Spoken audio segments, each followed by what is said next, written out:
Oui, Jésus. Jour et nuit, tu ne fais que t'inquiéter, tu ne fais que pleurer. Et les yeux fixés sur lui, son créateur, il ne t'a pas oublié, il ne t'a pas oublié.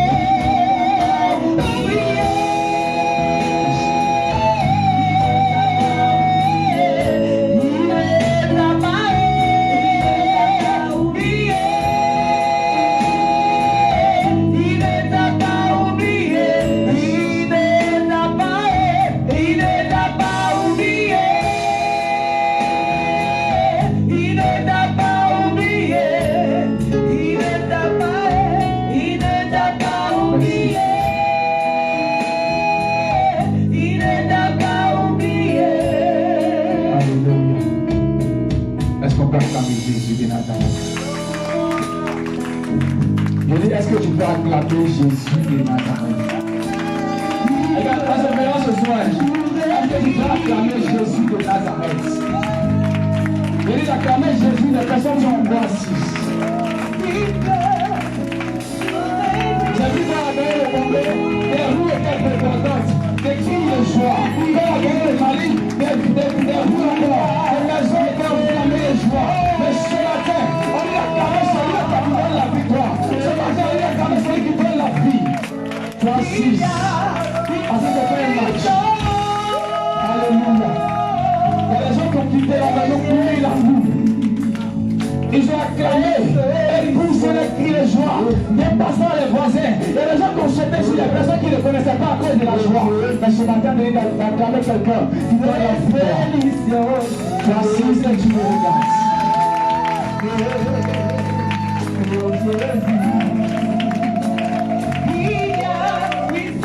Alléluia. Alléluia. Nous allons rentrer dans l'adoration. Et de l'adoration, nous allons rencontrer notre Dieu.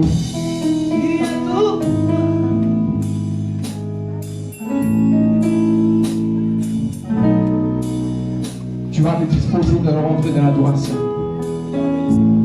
Aujourd'hui, nous combinons ensemble. Je veux dire, aujourd'hui, nous combinons ensemble.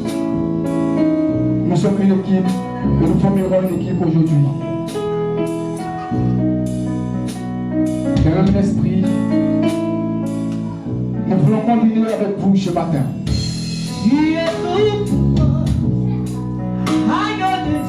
Et rentrer dans l'adoration, tu vas te lever si tu veux.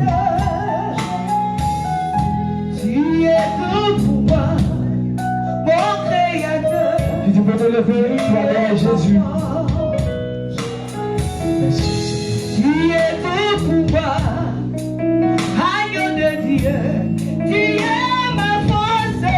Est-ce qu'on peut se lever? Est-ce qu'on peut se lever, s'il vous plaît? Tu es tout pour moi, agneau de Dieu. Tu es ma force. Est-ce qu'on peut se lever quand je vous permets? Quand je n'ai personne devant moi, je n'ai personne derrière moi.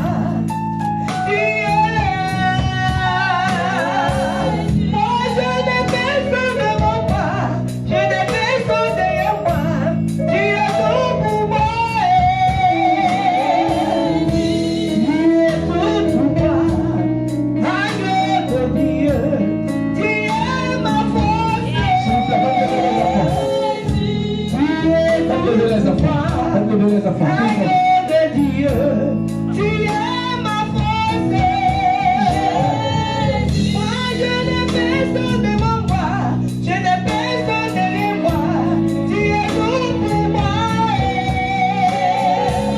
Moi, je n'ai personne à ma gauche, je n'ai personne à ma droite. Tu es tout pour moi.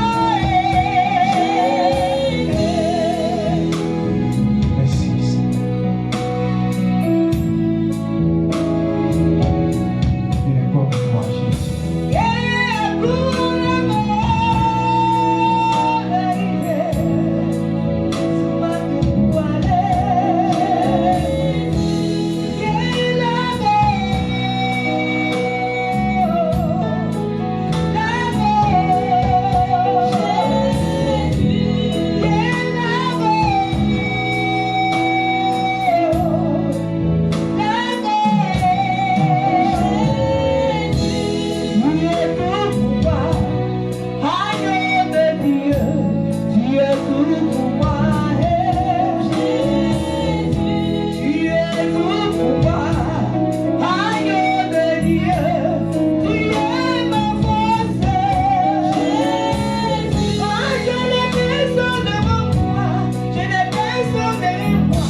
lever la voix et adorer Jésus.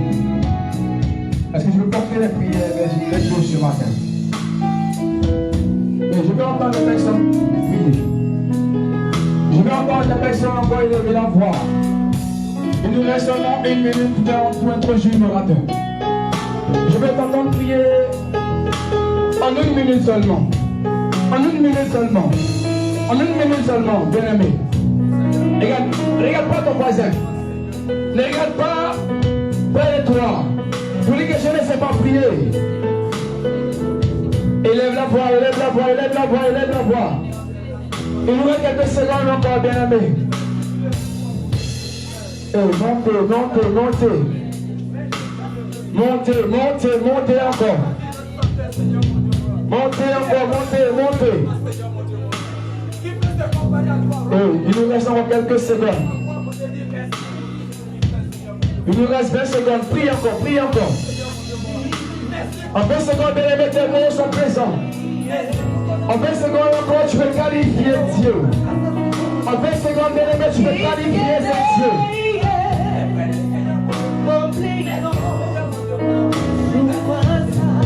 Prie le Seigneur, prie le Seigneur. Il nous reste 10 secondes.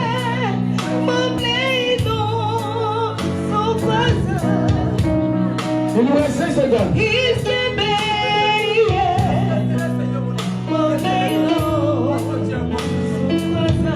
Merci pour ta gloire. Soleil levant. Yahweh, Jireh est ton nom. El Shaddai est ton nom. Merci pour ce matin, Jésus. Merci, Jésus. Alléluia. Les seigneurs sont finis. Est-ce qu'on peut acclamer Jésus de Nazareth? Alléluia. Tu vas garder la position que tu as. Nous allons recevoir notre Père spirituel ce matin. Je ne sais comment tu vas recevoir ton Père spirituel. Je ne sais comment tu vas acclamer pour que le Père spirituel le plus nous donner la parole.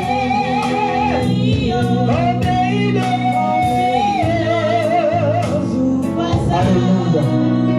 Es-tu prête? Où es-tu prêt? Si tu es prêt, bien-aimé, tu vas saluer quelqu'un derrière toi d'abord. En quelques secondes, nous allons introduire l'orateur du jour. Nous avons 2 secondes pour saluer quelqu'un près de nous, avec un sourire, parce que depuis dimanche passé, tu as le numéro dans ton téléphone, mais pour l'appeler, c'est difficile. Tu as une idée, mais... Alléluia. Es-tu prête? Est-ce que tu peux commencer à clamer Jésus pour la présence que tu as pris de notre Père spirituel? Est-ce que tu peux encore continuer à clamer? Continuez à clamer. Aujourd'hui, mon Père spirituel a le vigile de la Côte d'Ivoire. Je vous dis, bien aimé, vraiment tranquille. Ça reste chez nous. Ça reste chez nous. La coupe reste chez nous. Si la coupe reste chez nous, est-ce que tu peux acclamer Jésus de Nazareth? Est-ce que tu peux acclamer Jésus de Nazareth pour la vie de l'homme de Dieu? Que sois honoré ce matin. Amen. Est-ce que quelqu'un peut applaudir à son ami pour lui dire félicitations? Dis-lui ça. Félicitations. Merci.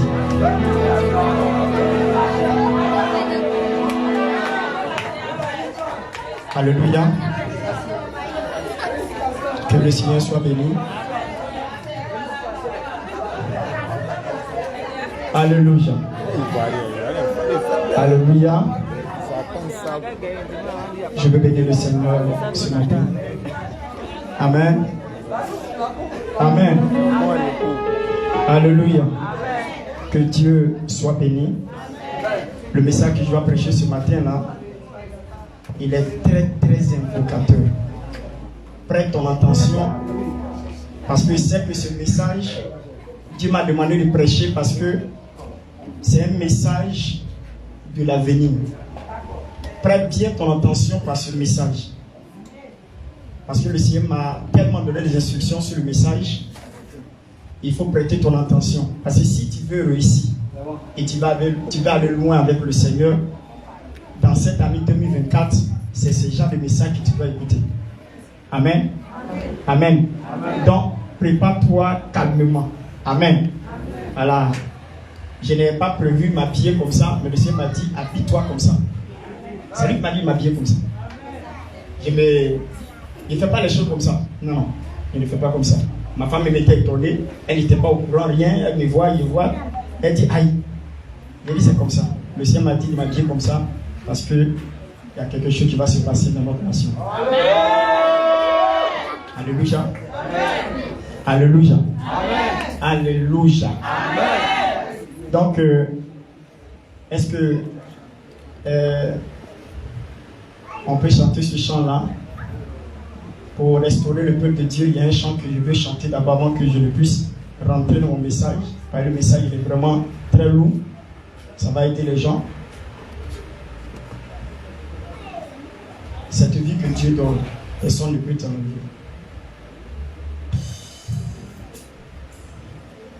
Si Dieu t'a donné quelque chose, personne ne peut t'enlever. Quel que soit ce qu'il t'a donné, s'il a prévu, il a dit que ça c'est pour toi, jamais personne ne peut enlever. Voilà. Vous avez vu la mère aussi, elle est habillée de cette manière.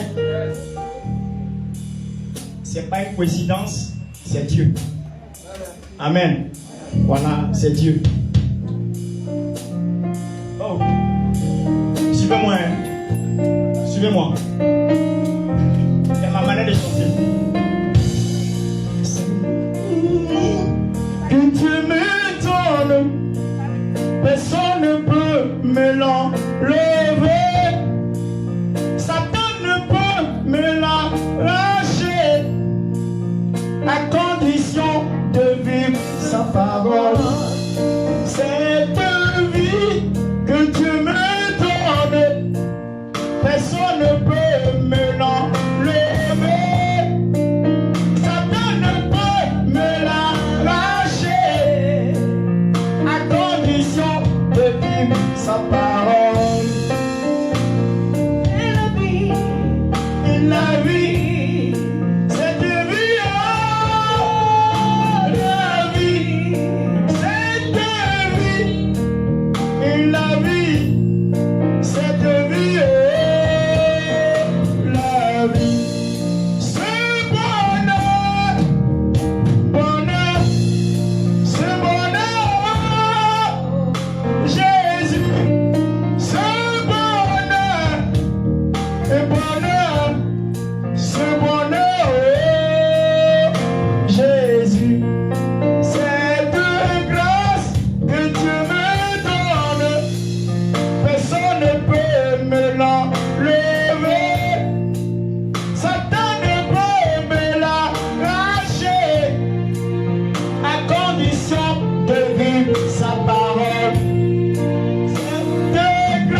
Seigneur.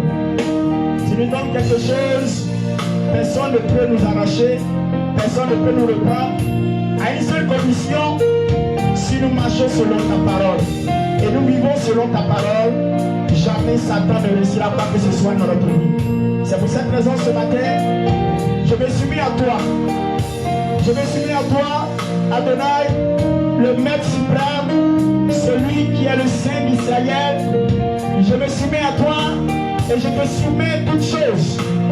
Et que Seigneur, toute domination et toute principauté soit soumis à ta pleine volonté. Car Seigneur, ce matin, je veux disparaître que toi tu apparais. Je diminue que toi tu croisses. Et que ma bouche soit ta bouche. Que soit un canal utile pour ta cause, pour annoncer les oracles. Que cela soit ainsi aujourd'hui. Et que Seigneur, le message qui va sortir de ma bouche puisse amener des personnes à vivre un avenir meilleur, afin d'éviter de rentrer dans le chaos. Car il y a trop de retard dans notre vie à cause des choix que nous faisons. Nous avons besoin de faire de bons choix afin d'évoluer sans retarder notre vie. C'est pour cette raison ce soir, ce matin, le ciel est ouvert et ta grâce est manifestée.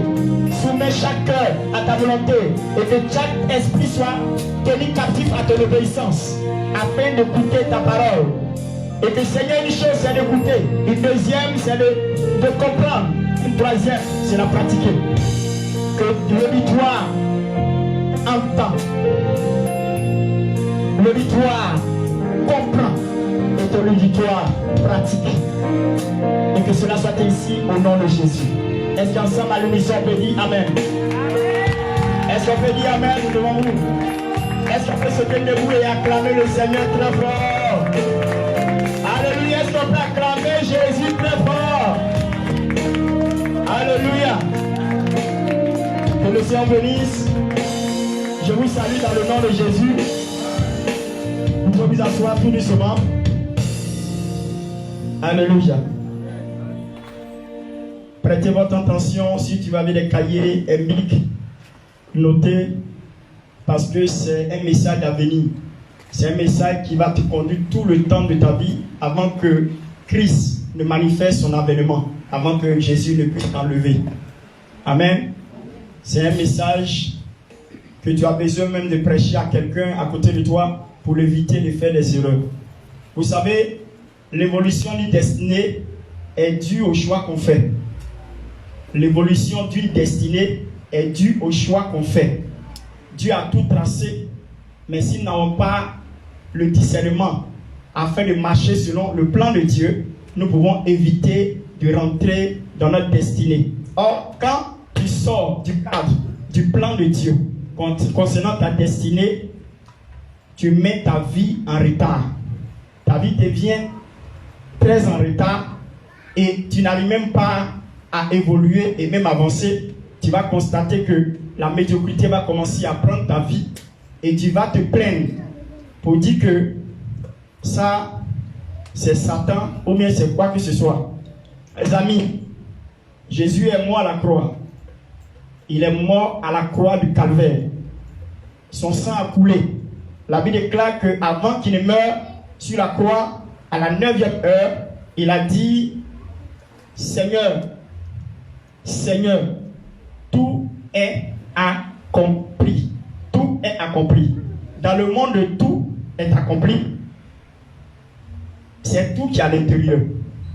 Ça veut dire que ta destinée, ton évolution, ta stabilité, non pas seulement que le salut. Nous ne travaillons pas en temps normal, il n'y a pas d'effort pour obtenir le salut. Alléluia. Il n'y a pas trop d'efforts, trop d'efforts concernant le cas du salut. Concernant le cas du salut, il n'y a pas d'effort à fournir. Pourquoi? Parce qu'il y a un seul qui a pris la décision d'aller à la croix en payant le prix. C'est quoi la Bible dit dans Ephésiens chapitre 2, le verset 8, que nous sommes sauvés par grâce, mais au moyen de notre foi. Et il dit à la fin, afin que personne ne se glorifie, car c'est un don de Dieu. Ça veut dire que personne ne tape sa poitrine pour dire, c'est lui qui a fait et puis il est sauvé. Le salut a été gratuit pour l'humanité. Dis amen avec moi. On est sauvé gratuitement au prix de son sang. Amen. Accompagne-moi. Au prix de son sang. Ça, c'est cadeau. C'est la seule chose qu'on n'a pas eu besoin de faire des efforts, de travailler pour l'avoir. On était tous errants, allant en enfer. On était tous condamnés par le péché adamique et nous étions conscients que personne ne pouvait se sauver lui-même. Il fallait que Jésus, Dieu, ait compassion de l'humanité. Et dans Jean chapitre 3, le verset 16, car Dieu a tant aimé le monde qu'il a donné son Fils unique, afin qu'il croit en lui ne périsse pas, mais qui ait la vie éternelle. Christ, Dieu voyant que l'homme n'avait pas de capacité d'être sauvé, il était obligé lui-même de se faire homme. En s'introduisant sur la terre par l'autruchement d'une vierge, pour montrer que ce n'est pas n'importe quelle naissance, c'est une naissance miraculeuse. Et en même temps, cet homme-là devait aller se sacrifier, se donner la vie pour les autres, en rançon, pour que nous soyons sauvés. Personne n'a fait un travail pour ça. Celui qui vous dit qu'il faut donner de l'argent, il faut donner des moyens, il faut faire des efforts pour être sauvé, il ment. Christ a payé le prix. La seule chose qu'il veut, c'est que nous croyons qu'il est mort, il est ressuscité pour nous, il est mort pour nous. Et lorsque nous acceptons qu'il est mort, il est ressuscité pour nous, à partir de là, nous rentrons dans le salut, sans effort. C'est pour cela qu'il y a d'autres religions qui ne peuvent pas comprendre. Ils ne peuvent pas comprendre qu'il faut se martyriser pour être sauvé. Il faut faire des jeûnes, des prières, il faut faire des sacrifices, il faut faire beaucoup d'offrandes pour être sauvé. Mais dans notre religion, dans le christianisme, il n'y a pas d'effort pour être sauvé. Il n'y a que Christ qui est mort à la croix pour nous sauver. Il n'y a que lui seul qui a eu les mains percées, les pieds percés, le côté percé, la tête a été percée par les épines. C'est lui seul. Au prix de son sang, nous sommes sauvés. Amen. Alléluia. Amen. Lorsque nous sommes sauvés, ce n'est pas seulement que ça, c'est le manque. Et aujourd'hui, nous constatons que il y a des gens, ils parlent du salut, c'est bon. C'est la chose la plus fondamentale. C'est pourquoi Christ est mort à la croix. Mais il n'est pas seulement que mort pour ça seulement. Il est mort aussi pour ton bien-être. Malgré que tu es sauvé, que tu es encore vivant sur la terre, tu as un bien-être. Ta personne doit profiter des avantages que le Seigneur a gardés. C'est pourquoi la Bible dit, je cite, dans le livre de Romains, chapitre 8, à partir du verset, je crois bien, le verset 16, est-ce qu'on peut lire ça pour moi? Verset 16. Écoutez bien, je viens vers vous. Le verset 16. Romains chapitre 8, verset 16. L'Esprit lui-même rend témoignage. L'Esprit lui-même rend témoignage à notre esprit que nous sommes enfants de Dieu. Nous sommes enfants de Dieu. Continue. Au verset.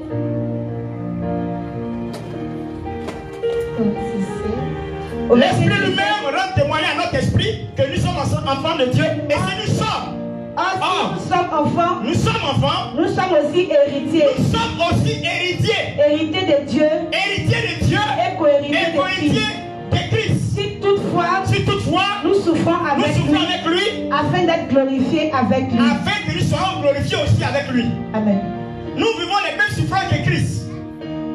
Quand on parle de co-héritier, le mot co associe. Co s'associe. Quand on dit co-épouse, ça dit que vous avez un époux en commun. Amen. Quand on dit co-héritier, vous avez les mêmes parts d'héritage en commun. On ne parle pas d'héritage si la personne n'a rien. Frères et sœurs, on ne parlera pas d'héritage si la personne n'a profiter. Et ces biens, ce n'est pas seulement que le salut. Les biens ne sont pas seulement le salut. Il y a les bonnes choses de Dieu que Dieu nous réserve pour que nous puissions le manifester. Aujourd'hui, les gens sont sauvés et leur vie est misérable sur la terre et leur témoignage ne reflète pas la gloire de Dieu. Et même ceux qui sont autour d'eux ne croient pas que Jésus est Seigneur dans leur vie. Pourquoi? Parce que leur vie est misérable. Parce que pour eux, il suffit d'être sauvé seulement. Non, ce n'est pas sauvé seulement. Si Lazare pouvait avoir la gloire que le roi, le riche avait, il allait profiter aussi. Ce n'est pas seulement une histoire de salut. Il y a une histoire aussi du bien-être.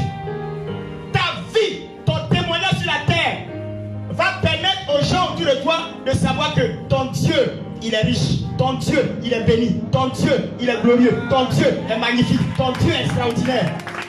Parce que les gens se limitent seulement qu'à ça, le salut. Salut, c'est pas mauvais. Mais quand tu as eu le salut, tu fais quoi de ta vie sur la terre? Nous devons profiter des moyens de production de la vie. Nous devons avoir des places excellentes. Nous devons être à des sommités, à des instances de la vie pour que les gens respectent notre Dieu. Les gens respectent les Rosicruciens parce qu'ils ont tous les postes de ce pays, ils ont tous les postes du monde. Les Illuminati, ils sont la Banque mondiale. Ils sont dans un grand lieu, des hauts lieux. Et ils décident de nos sorts. Nous, on est chrétiens et c'est eux qui décident. Par moi-même, ils peuvent te mettre en prison et puis tu ne peux rien dire. Pourquoi? Parce qu'on n'a jamais voulu être à la tête. Pourquoi? Parce qu'on a regardé le salut sans tenir compte du bien-être sur la terre. Tant qu'on est sur la terre, nous devons confronter aux choses de la terre. Tant qu'on n'est pas mort, nous devons confronter aux choses de la terre. Et les gens se minimisent, ils laissent passer. Bien-aimés, sur la terre ici, quand on sera avec le Seigneur Jésus, c'est un autre cas. On ne vivra pas dans la chair comme on vit au-dessus de la chair. Si tu es sur la terre et que tu vis de la chair, profite de la chair, profite tout ce qui est l'avantage de la chair. Habille-toi, mange bien, aie une voiture, aie une maison, aie les bonnes choses de la vie pour que les gens disent ton Dieu là, il est vraiment glorieux, ton Dieu bénit, ton Dieu restaure, ton Dieu régénère, ton Dieu élève, ton Dieu enrichit. Alléluia. Voilà pourquoi il est chanté. Il dit prête ton attention. Vous savez, chaque année a une particularité. Chaque année a une particularité dans la vie de chaque individu. Il y a des choses qui doivent se faire en année. Il y a des choses qui doivent s'accomplir en année. On appelle ça un pas dans ta destinée. Un pas dans ta destinée. Il y a des choses qui vont se faire, mais ce n'est pas le pas dont on parle. Il y a des soubresauts. Les détails de certaines bénédictions. On appelle ça des petites bénédictions qui arrivent au cours de l'année. Mais les gens qui se contentent des petites bénédictions au cours de l'année sans que ce qui est capital, ne soit accompli. C'est pour cela qu'une année peut passer sans que tu ne puisses faire un pas dans ton année. Parce qu'il y a une particularité qui est propre à ta personne et que Dieu doit l'accomplir pour que tu saches que l'année a été bonne parce que voici ma particularité, c'est que cette année, je dois forcément, si elle n'est rien fait, je dois être marié. Si elle n'est rien fait, je dois avoir un boulot. Si elle n'est rien fait, voilà ce qui doit se passer dans ma vie. Mais malgré ça, tu as des petits dons, des gens t'ont fait des dons, ils t'ont aidé. Pour toi, tu t'es contenté sans aller à l'essentiel de l'année. Parce que quand tu as accompli, quand tu rentres dans l'année et que tu profites ce qui est ta particularité, selon que Dieu a tissé, selon que Dieu a destiné, selon que Dieu a fixé, ça veut dire que tu viens de gagner ton année et puis tu viens de faire un pas dans ta destinée. C'est ça, on parle du bilan. Bilan de ta vie, bilan de ton année. Quand tu finis en décembre, tu dis ouais, je sais que ce que je voulais obtenir, selon que Dieu m'a mis à cœur et que je l'ai senti. Bien aimé, avant de rentrer l'année, Dieu nous permet de discerner ce qui est propre pour nous, qui est capital pour nous. Quand tu rentres dans l'année, tu sens cette année-là, Voici un challenge, un défi à relever, c'est ça là. Si ce n'est pas fait, j'ai loupé l'année. Mais les gens ne sont pas conscients de penser à ça. Quelqu'un qui a un travail, il a tout, mais il n'a pas de femme. L'année qui vient là, c'est pourquoi? C'est pour la stabilité matrimoniale. C'est le discernement que tu dois avoir pour dire, j'ai tout, je paye maison, l'eau, courant, ça va. Mais il faut une femme à mes côtés pour me soutenir, pour réussir dans ma destinée. Parce qu'il faut avoir une campagne de vision. Une campagne de vision. J'ai une mission. Quelqu'un doit soutenir ma mission. À partir de là, tu sais que l'année qui vient là, quand tu calcules, tu sais que ça, il te faut une femme. Et tu pries pour ça, pour qu'à la fin de l'année, tu sois capable de doter une femme, ou bien tu sois capable de marier une femme. Voilà comment on gère son année. Mais les gens marchent. Regardez bien, une personne qui prend une voiture, qui sort de sa maison, il roule seulement. Il ne sait même pas où il va. Selon lui, il a carburant, il a du carburant dans son véhicule, il prend la voiture et puis il roule seulement. C'est-à-dire, là où la roue va, lui va seulement. Dites-moi, c'est une vie? C'est comme ça que vous comportez. C'est comme ça que vous vivez votre vie. L'année vient, vous ne savez pas, il n'y a pas de fixe, il n'y a pas de point, il n'y a pas quelque chose qui est fixé. Et puis vous vivez l'année. C'est qu'à sûr, l'année là, on vit seulement. Allons-y. C'est qu'à sûr, c'est que ça va se faire. Gloire à Dieu. Dieu n'est pas un Dieu de désordre, mais c'est un Dieu d'ordre. Il fixe des objectifs et il les atteint. Il fixe des objectifs et il les atteint. Une personne qui ne fixe pas des objectifs, il ne peut pas l'atteindre. Il va vivre comme ça. Vous comprenez? On ne peut pas vivre comme ça. Dis à quelqu'un, on ne peut pas vivre comme ça. Dis, on ne peut pas vivre comme ça. Je vais vous expliquer quelque chose. Dans la vie, il y a une seule chose,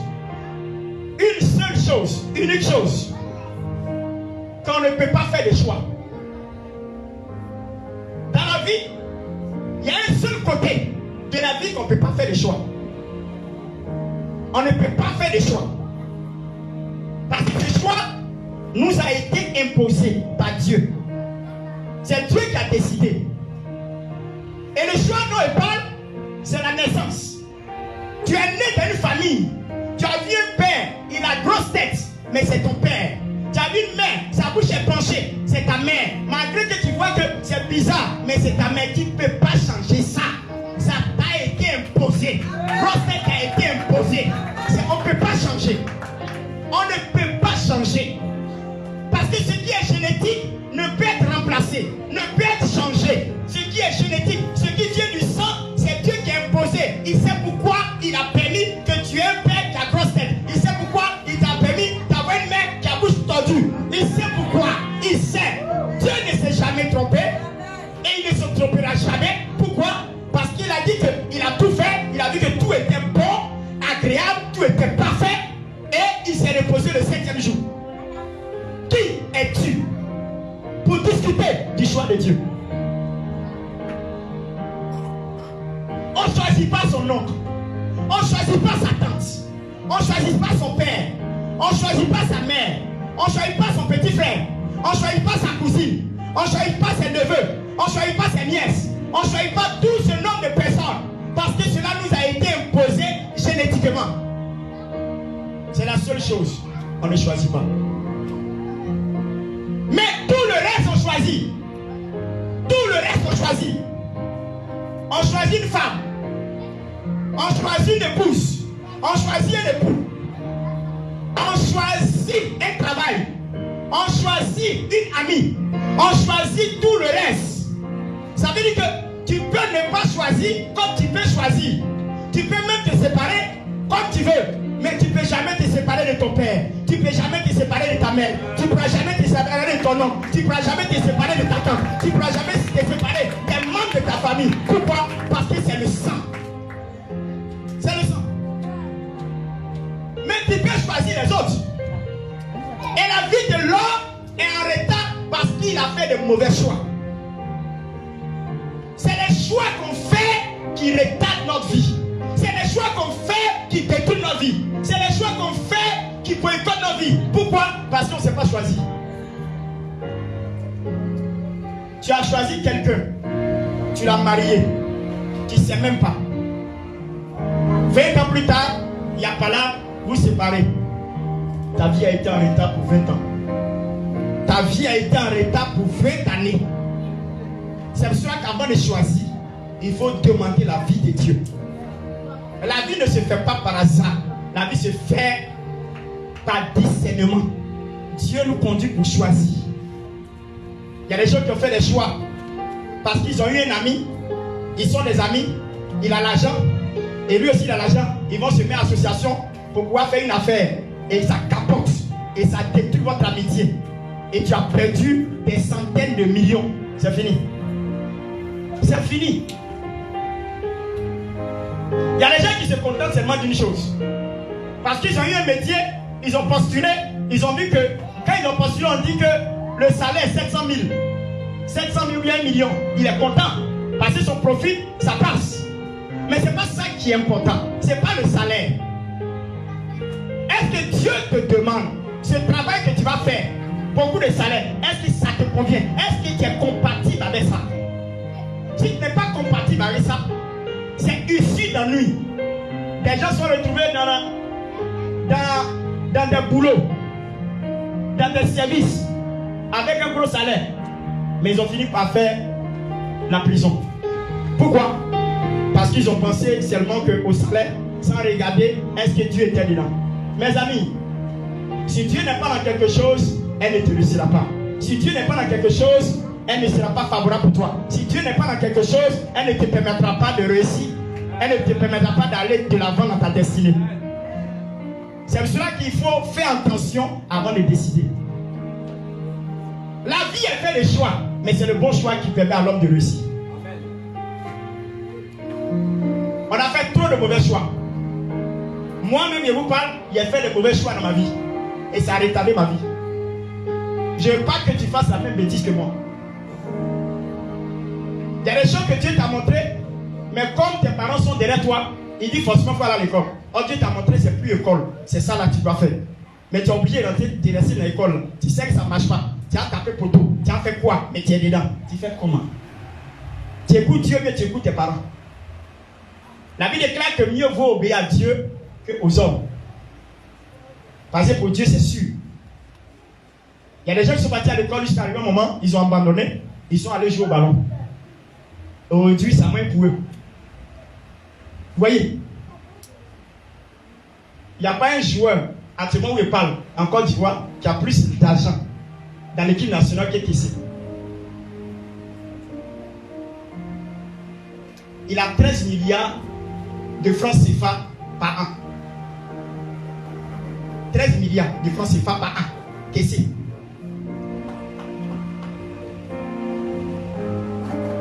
Il a cru à son potentiel. Il savait que c'est ça. Il est rentré. Aujourd'hui, sa famille est heureuse. Une année, 13 milliards. Les amis. S'il fait 3 saisons.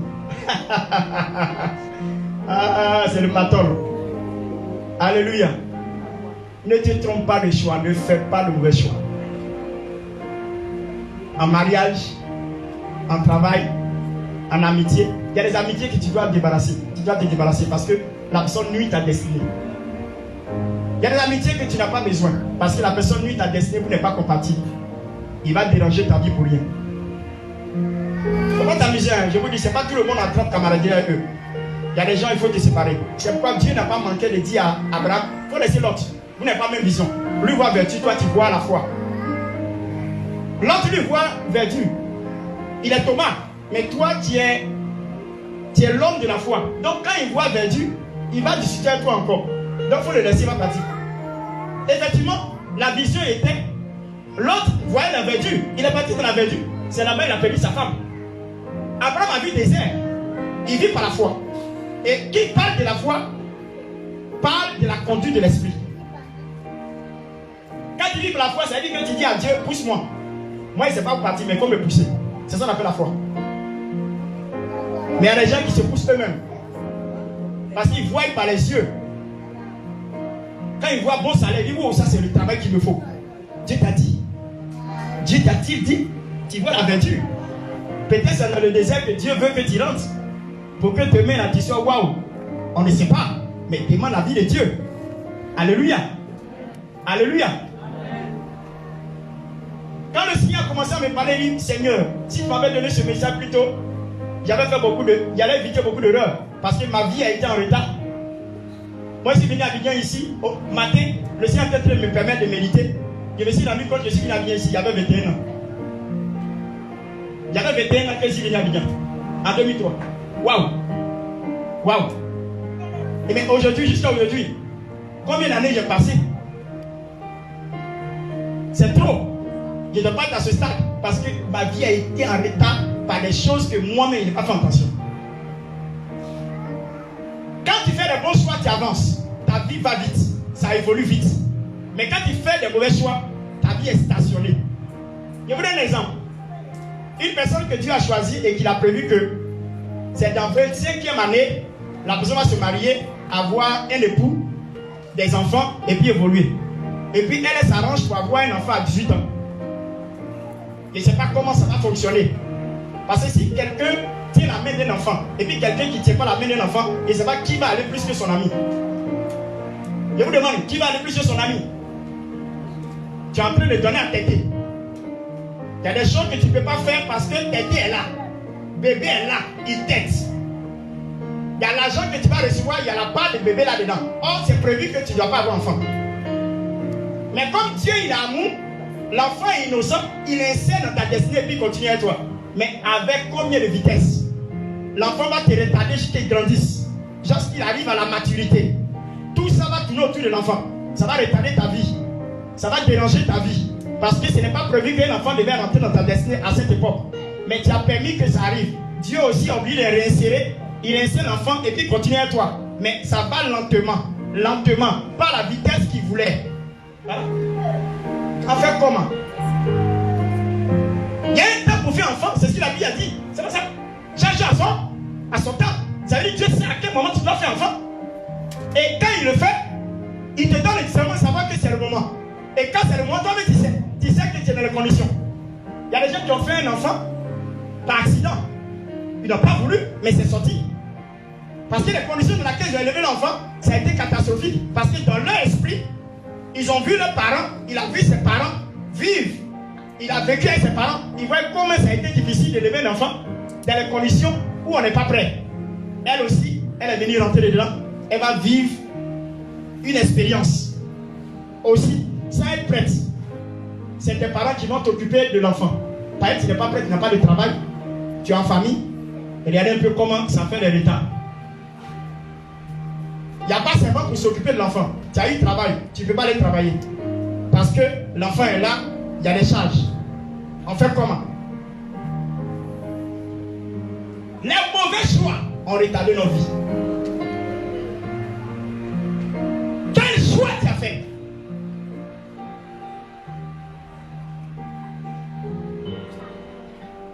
Tu as choisi de vivre comme ça, ton avenir sera comme ça. C'est simple. Celui qui a choisi de ne pas changer de vie et de vivre comme il vit là, c'est comme ça sa vie va devenir. 1 plus 1, c'est pas 3. 1 plus 1, c'est pas égal à 3. Amen. 1 plus 1 égale à 2. Les mêmes causes provoquent les mêmes effets. Tu ne peux pas vivre façon et puis tu vas avoir un résultat qui soit un résultat concluant qui va te plaire. C'est pas possible. Je suis désolé. Tu t'amuses, c'est amusement aussi qui va te faire. La vie a fait le choix. Il y en a qui jouent avec les femmes, a fait des femmes, il a dit, il a fait des femmes. Mais c'est comme ça que ta vie va devenir. Tu ne vas pas évoluer. Ce que tu oublies, il y a une seule chose qui ne s'exclut pas de la vie de l'homme, c'est l'augmentation de son âge. Ah, mes amis, le premier ennemi de l'homme, c'est son âge. Tu as avancé, tu n'as pas avancé, lui s'en fout. L'année vient, tu avances. 1 an de plus. Lui s'en fout de ça, hein? Comment tu as fait, tu as évolué, tu as bougé, tu as évolué. Il s'en fout de ça. Lui, il sait que l'année prochaine, tu as 1 an de plus. C'est tout. Il n'est pas dans une connerie. C'est pour cela que la Bible me dit, je vais dans mon message. Éphésiens chapitre 5, le verset 15 à 17. On peut lire ça pour moi?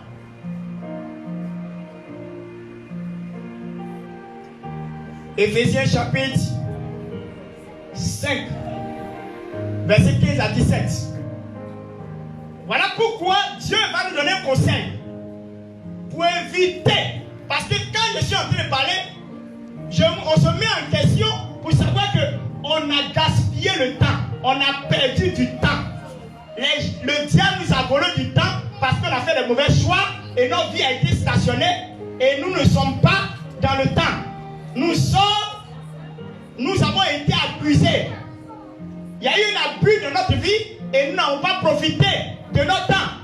Imagine-toi, quelqu'un qui a 40 ans, 50 ans, quelqu'un qui est arrivé à un certain âge, qui n'a même pas de dortoir, quelqu'un qui est arrivé à un certain âge, qui n'a pas de maison, quelqu'un qui est arrivé à un certain âge, il loue maison à 60 ans. Ah, mes amis, c'est une tragédie. Sa vie a été hypothéquée. Parce qu'il y a un temps pour toutes choses. Il y a un temps pour se reposer. Tu as vu un vieux qui est au niveau de la zone en train de soulever les cartons et les bois. Il a 60 ans. Il a fait quoi de sa vie avant que cela n'arrive? Il y a eu des retards. C'est pas à tout temps on peut travailler parce qu'on n'a pas toute l'énergie pour tout le temps. On a une énergie pour le temps. Pour un certain temps. À un certain temps, il y a le temps de repos. Dieu même qui est esprit, il a donné l'image pour dire il y a un temps qu'on finit de travailler, il faut se reposer. Lui, esprit qui ne se fatigue pas, mais il se repose. Ça veut dire quoi? À 60 à 70 ans, on est au repos. Tu as fait quel travail? Tu as fait compter ton argent et puis tu es en train de prendre soin de tes petits-enfants. Mais c'est là même il est en train de travailler à la zone. Pourquoi? Parce que sa vie a été faite de mauvais choix. Sa vie a été retardée. Et par moment même là, vous savez, si tu es né dans une famille pauvre, ce n'est pas ta faute. Mais si tu es mort pauvre, c'est de ta faute. Parce que tu peux changer quelque chose de l'histoire de ta vie. Mais les gens, ils se sont contentés. Ils disent, c'est pas moi, c'est mes parents. Ils ne m'ont pas mis à l'école, tout ça. Et ils se justifient. La vie s'en fout de ta justification. Lui seulement, il s'impose à toi. Babaka, il n'est pas dedans. Il faut évoluer. Le petit temps de ta vie, il y a des gens qui non, ils ne m'ont pas mis à l'école, ils ne comprennent pas français. Mais là où tu es, là, est-ce que tu ne peux pas faire? Tu ne peux pas aller à l'école. Est-ce que toi, tu ne peux pas aller à l'école? Tu ne peux pas faire des cours? Tu peux faire? Ils ont créé des structures pour que tu puisses. Mais il y a des gens qui se disent que la vie arrête. Non. Tant que tu peux améliorer ta vie. Mais les gens sont assis, ils disent non, c'est fini. Et s'il est une famille pauvre, donc là, je sais que là, c'est fini. Hein? Nous, on est dans la famille là. On ne peut pas évoluer, c'est fini. Non. C'est pour cela que le Seigneur m'a dit à son serviteur. Tu peux lire pour moi, s'il te plaît, dans Éphésiens chapitre 5. Éphésiens chapitre 5. Écoutez bien ce qu'il dit. Prenez donc garde de vous conduire avec circonspection. Il dit prenez garde de vous conduire, ça c'est pour le français, avec beaucoup d'intelligence, de réflexion, avec beaucoup d'attention. Allons-y. Non comme des insensés. Il dit non comme des insensés. Vous savez ce qu'on appelle un insensé? Un insensé, c'est celui qui est bête. Il est inintelligent, un fou, quelqu'un qui n'a pas de cervelle, quelqu'un qui a perdu la raison. Il donne des conseils pour dire qu'il ne faut pas que les gens puissent se conduire comme des insensés, des fous, des personnes sans intelligence. Et vous avez remarqué bien que nous sommes en société avec des fous. Nous sommes en société avec des fous. Pourquoi? Parce qu'ils font de mauvais choix. Des fous. Quelqu'un qui prend tout son argent, il s'en va s'asseoir dans le maquis, il finit son salaire et puis il s'en va à la maison saoulé. Mais lui là, c'est un fou. C'est un insensé, c'est un fou. Parce qu'il ne connaît pas ce qu'on appelle l'avenir. Il ne connaît pas l'avenir. S'amuser. Il prend son temps pour s'amuser. C'est un insensé. Allons-y. Non comme des insensés, mais comme des sages. Il dit non pas comme des insensés, mais des sages. Des gens avec intelligence. Ils savent ce qu'ils font. Ils savent quel choix ils vont faire. Ils savent qu'est-ce qu'ils doivent faire dans l'année. Ils savent qu'est-ce qui va se passer. Ils voient qu'il y a telle chose qui doit se faire. Alléluia. Alléluia. Des sages. Racheter le temps. Dis à quelqu'un, rachète ton temps. Le thème de ce matin, que mon temps soit racheté. Que mon temps soit racheté. Que mon temps soit racheté parce que j'ai épuisé beaucoup de temps. Je suis en retard. J'ai quel âge? À quel niveau je suis arrivé? En principe, moi, je vais avoir ma propre maison à l'âge que j'ai. Mais c'est encore dans l'occasion. Pourquoi? Parce que j'ai perdu du temps. Si on n'a pas perdu du temps, la Bible ne peut pas mentionner de racheter le temps. Racheter le temps. Dis à quelqu'un que le Seigneur rachète ton temps. Dis à quelqu'un qu'il y a encore de l'espoir. Quand il parle de racheter le temps, il donne l'espoir à celui qui sait qu'il a 60 ans, il loue maison. Il a peut-être donné l'espoir à quelqu'un. Il a 70 ans. Il est encore à la zone. Il a peut-être donné l'espoir à quelqu'un.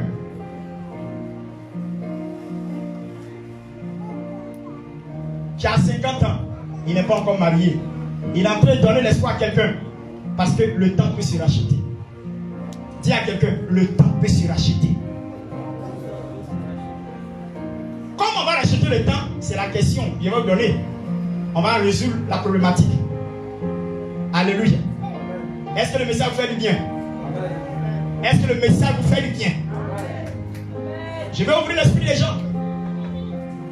Il y a des gens qui ont gaspillé l'argent. Ils ont eu de l'argent, mais ils ont gaspillé. Ils n'ont pas bien servi parce qu'ils sont comportés comme des insensés. Ils ont mis dans les fesses des femmes. Ils se sont comportés comme des pachas, comme des loukas. Au lieu d'acheter une maison, ils préfèrent aller dans l'hôtel et puis se mettre à l'aise. Oui, il y a des gens qui ont vécu comme des pachas, des grottos. Et les gens applaudissaient. Ils ont hypothéqué une famille. Des enfants sont dans la rue. Ce sont des gens qui ont été très insensés, très sauvages, inintelligents, bêtes. Et Dieu veut racheter le temps de ces personnes. Mais il faut reconnaître d'abord que tu as fauté. Il faut reconnaître que tu as fait des erreurs. Afin de reconnaître ces erreurs et que l'Éternel puisse t'aider à racheter ton temps. Alléluia. Est-ce que ça fait du bien à quelqu'un ce matin? Allons-y. Racheter le temps quand les jours sont mauvais. Il dit racheter le temps, les jours sont mauvais. Vous savez, à notre époque que nous sommes arrivés, les jours sont mauvais. Dis, les jours sont mauvais. Ce n'est plus comme avant. Hein. L'argent se fait très rare. Et c'est difficile, c'est pas comme avant. C'est pas aux années 90. Nous sommes en 2024. Où l'électricité à 10%. C'est pas n'importe quelle chose. La canne qu'on vient, on est en train de vivre, qu'on va finir la finale ce soir. Il y a des factures que nous on va payer.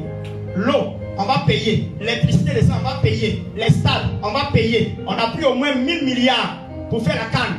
Vous pensez que c'est le président qui va payer ça? C'est nous tous on va payer ça. Donc c'est pourquoi la Bible dit racheter le temps quand les temps sont mauvais.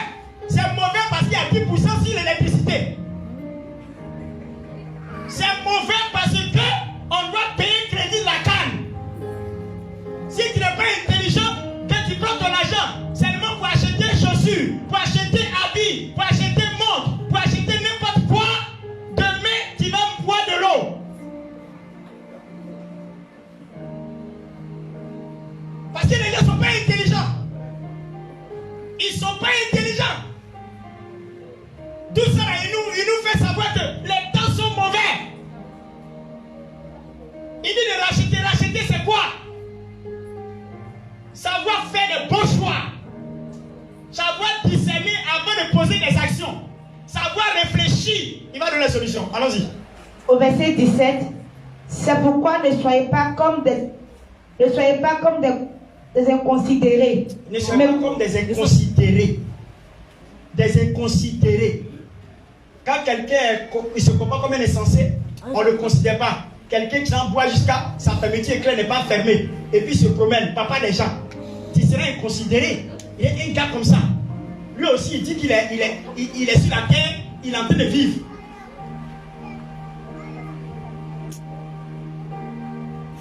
Dis à quelqu'un, touche quelqu'un, puis dis-lui à moi.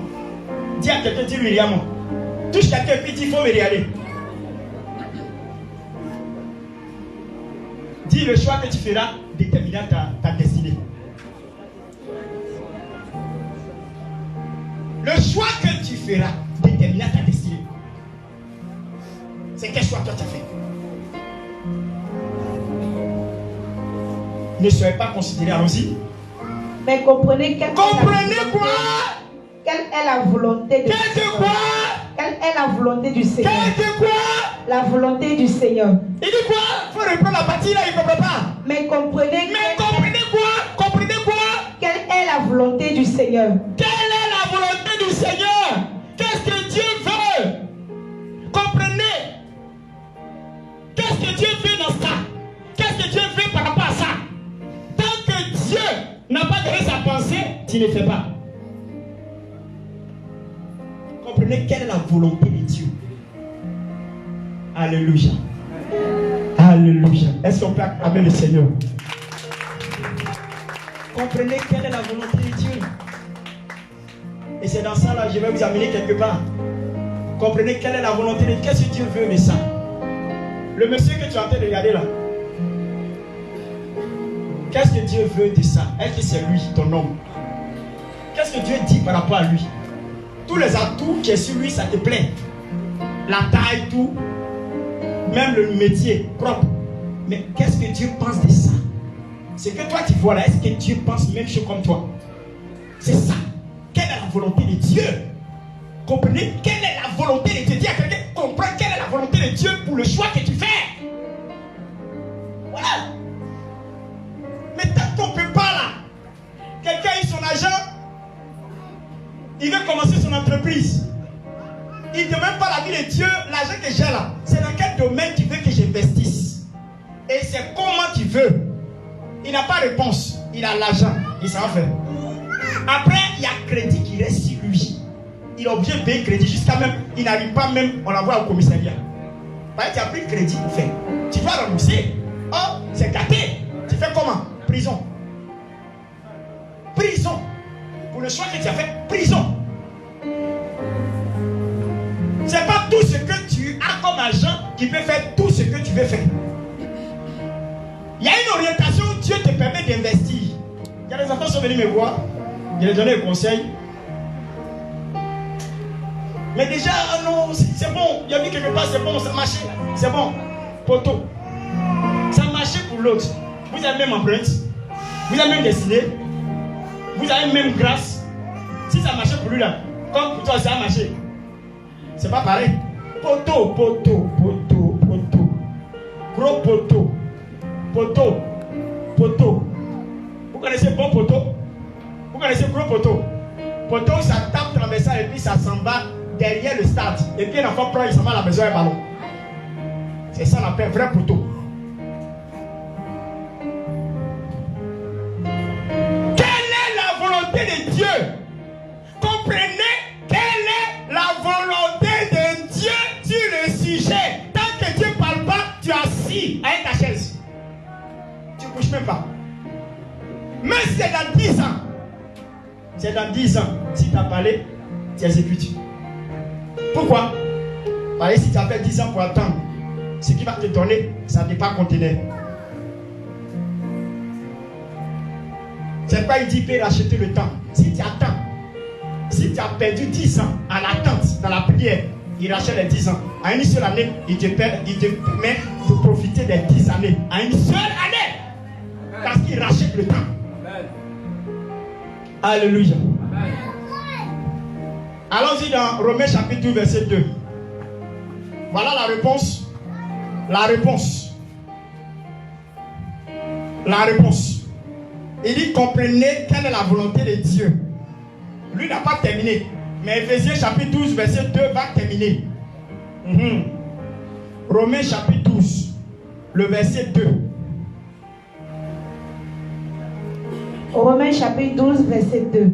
Est-ce que quelqu'un me comprend ce matin? C'est pas tout le monde qui est fait pour les études. Tu peux avoir une éducation pour te permettre d'avoir un niveau intellectuel important, un bagage intellectuel. C'est pas mauvais. Ça te permet de t'aider dans l'avenir parce que Dieu sait quel bagage il faut pour ta destinée. Donc il faut que tu fasses un passage à l'école. Ce n'est pas forcément dans les études que tu dois réussir. Si tu as montré quelque chose de précis, il faut te concentrer sur ce qu'il t'a montré afin que cela puisse te bonifier. Parce que ce que Dieu dit, quand tu fais, ça te permet de gagner du temps sur ton année. Ça veut dire que tu peux avancer même de 5 ans, de 10 ans sur ton année. Pourquoi? Parce que c'est Dieu qui est dedans. C'est comme ça.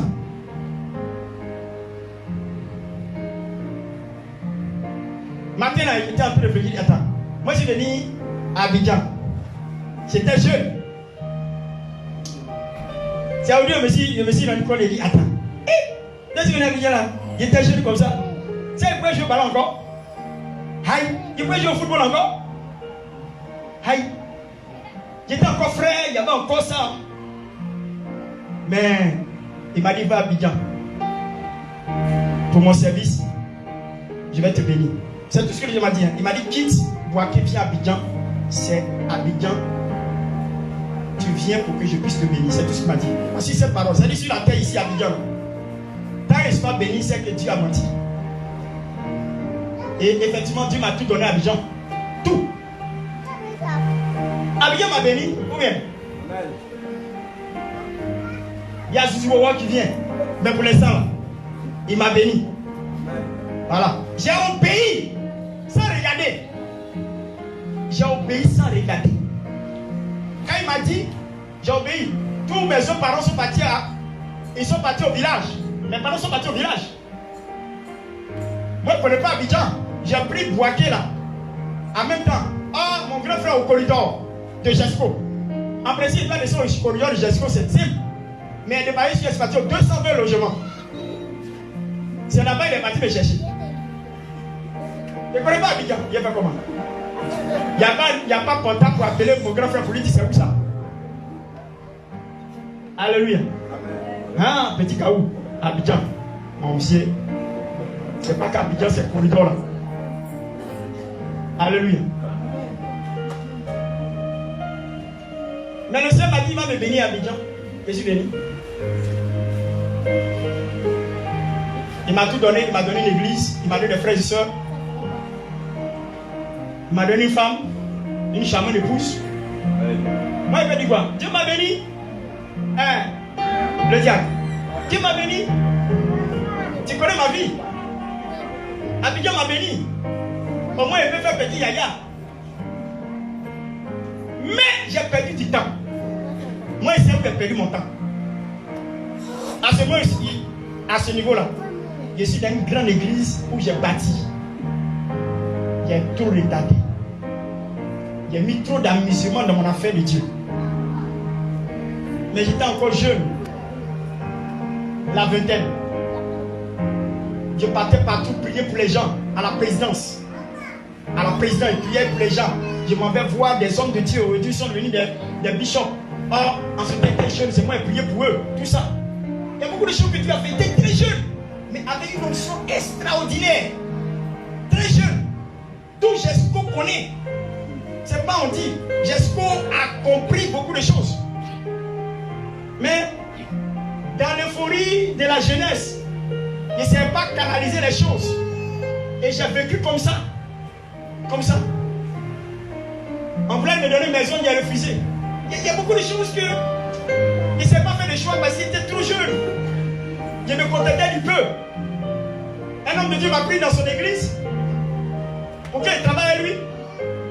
Il dit chaque dimanche, dernier dimanche, on doit me verser une offrande. C'est-à-dire tout le monde fait cotisation, une offrande. On finit de donner l'offrande, il me donne 10 000. Or les gens que j'ai envoyés là, quand je suis rentré dans l'église, ils étaient combien? Ils étaient au moins 30. Mais l'église est montée jusqu'à 137 personnes. C'est moi qui ai fait remplir l'église. Par l'onction que j'avais. Donc tous les gens viennent cotiser pour moi et puis me donnent 10 000. J'ai dit quoi? Et c'est un petit garçon. 10 000 c'est trop beaucoup pour moi. À Boaké, prochainement il va venir avec le cahier d'offrande de Boaké. On est 10 personnes. Hein? 10 personnes. Vous savez c'est combien? 175. Le voici qui est là, le cahier là. Le cahier à la maison. Il a montré, vous allez faire passer, vous allez voir. Quelqu'un qui a 10 000. Moi, il va mourir parce qu'on m'a donné 90 000 francs. En 5 billets de 5 000. 5 billets de 5 000 là. Ils m'ont donné à 90 000. Vous savez combien de billets? 45 non? Tu vois bien. 90 000 là, 5 billets, 5 000 là. Ça fait combien de billets? 19 billets. 19 billets non. 19 billets c'est beaucoup. Si un coup sur moi, j'ai transmis, j'ai fait ma fenêtre. Faut pas que quelqu'un vienne me braquer. 90 000. Pourquoi?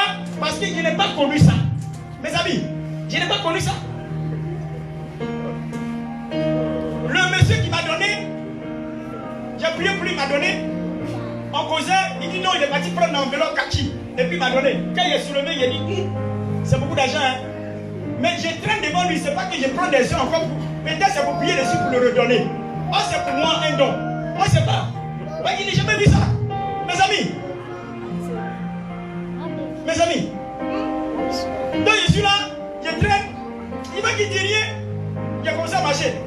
Or, de là où il est, chez moi, ça ne fait pas faire 15 minutes. Il a fait 1 heure en route. 1 heure en route, pourquoi?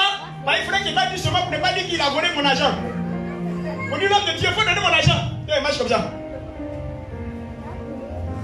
Jusqu'à il fait 1 heure pour rentrer. Il a fait 3 jours sans toucher l'argent. Je suis parti chez lui pendant les 3 jours dans sa maison pour qu'il me parle à faire d'argent encore. Mais il ne parle pas. C'est là que je me suis rendu compte que l'argent était pour moi. Devant Dieu, il y a pris 5 000 francs dedans. Il a distribué à tous les déplacés de guerre de Joaquin. Tous ceux qui sont venus à moi, je les ai partagés tout l'argent. C'était ma semence de mon ministère pour que Dieu ne puisse plus oublier ma vie financière. C'est ça qui a fait de moi ce que je suis aujourd'hui. Alléluia. 70 ans. Allez, je crois, elle travaille chez les retraités, elle sait combien de personnes ils ont maison. Maison de Sikochi. Il y a 2 maisons hypothéquées à cause de PMU. À cause de PMU, il a vendu sa maison. Beaucoup de choses. Alléluia. Alléluia. Ma fille, lis. On va terminer. Romains chapitre 12, verset 2.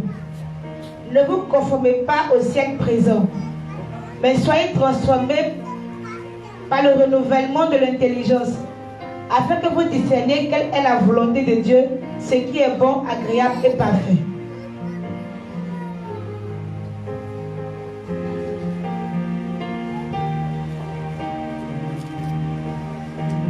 Excusez-moi.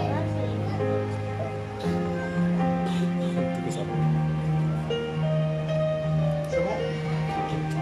Oui, allons-y, reprends. Écoutez bien. Ne vous conformez pas au siècle présent. Vous savez c'est quel siècle? Dans le siècle on est. Dans le siècle actuel. Dans ce siècle actuel. Vous savez c'est quel genre de siècle? Il dit ne nous conformez pas. Ne cherchons pas à ressembler aux gens de ce siècle. C'est quel siècle? 21e siècle. Les gens de 2000 là. Les gens de 2000. Dis à quelqu'un les gens de 2000. Nous on est quittés dans 1900. Les gens de 2000, ceux qui sont nés en 2000. Gâtés. Pour y gâter. Les réseaux sociaux. J'ai donné un conseil en parenthèse.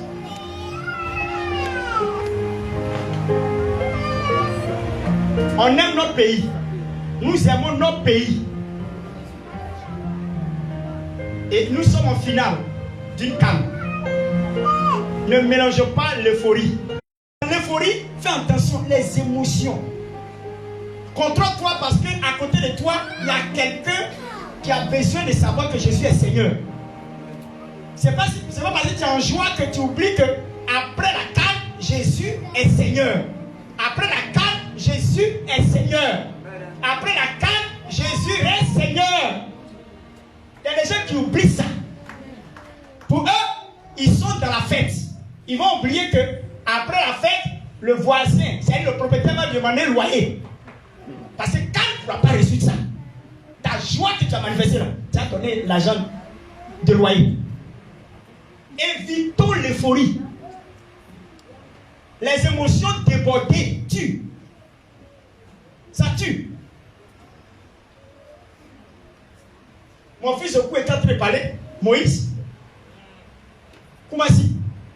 Il est en joie, il prend moto 4e vitesse. Il est rentré dans 4x4. Ta tête est cassée, tout ses veines est sorti. Il est mort, c'est fini. Enfer, direct. Il n'y a pas de parole dedans. Évitez les débordements. Il y a des gens parce qu'il y a la fête, c'est fini. Ils vont aller boire du cœur. C'est exhibé. Mais s'il y a trouvé des chrétiens comme ça, il y a de lapidaire Jésus. Non, c'est pas de l'amusement. Tu décides parce que tu as un choix. Tu vas boire. Il y a un témoignage. Dans toutes choses, on doit avoir ce que la maîtrise de soi. Parce qu'il y en a un témoignage sur la terre. Avant de quitter la terre, les gens doivent savoir que malgré tout, nous sommes chrétiens. Malgré tout, nous sommes chrétiens. Malgré tout, nous sommes chrétiens. Malgré tout, nous sommes chrétiens. Rien ne doit me changer. Ce n'est pas mes émotions parce qu'on est en joie. Il y a me déshabiller. Imagine-toi, prophète Jérôme, voilà, c'est fait, et puis il sort en slip, en train de crier au wow. Imaginez-vous. Et puis Maïtoua Syriac vient me croiser. Mais là, il sent quoi? Il ressent quoi? Il va dire quoi? Non, c'est la joie, c'est tout, c'est la joie, c'est tout, c'est la joie. Quelle joie? Quelle joie? Après ça, on ne va pas manger. Après ça, on ne va pas payer les 10% de l'électricité. On ne va pas payer. Après ça, on ne va pas payer le loyer du propriétaire. Ça ne change rien. C'est une joie qui est momentanée. C'est pour un temps et puis ça passe. Comprends ça. Pour ne pas vivre l'euphorie de la canne. Quel que soit. Dieu veut te donner une joie, mais il ne faut pas profiter de cette joie pour t'exhiber. Si les réseaux sociaux avec une main comme ça pour montrer si voilà, on a gagné. Non. Dis à quelqu'un soit humble. Dis à quelqu'un soit humble. Dis à quelqu'un soit humble. Il faut rester calme. Si tu as la joie, tu manifestes la joie tranquille. Voilà, c'est tout. Il ne faut pas déborder pour te blesser.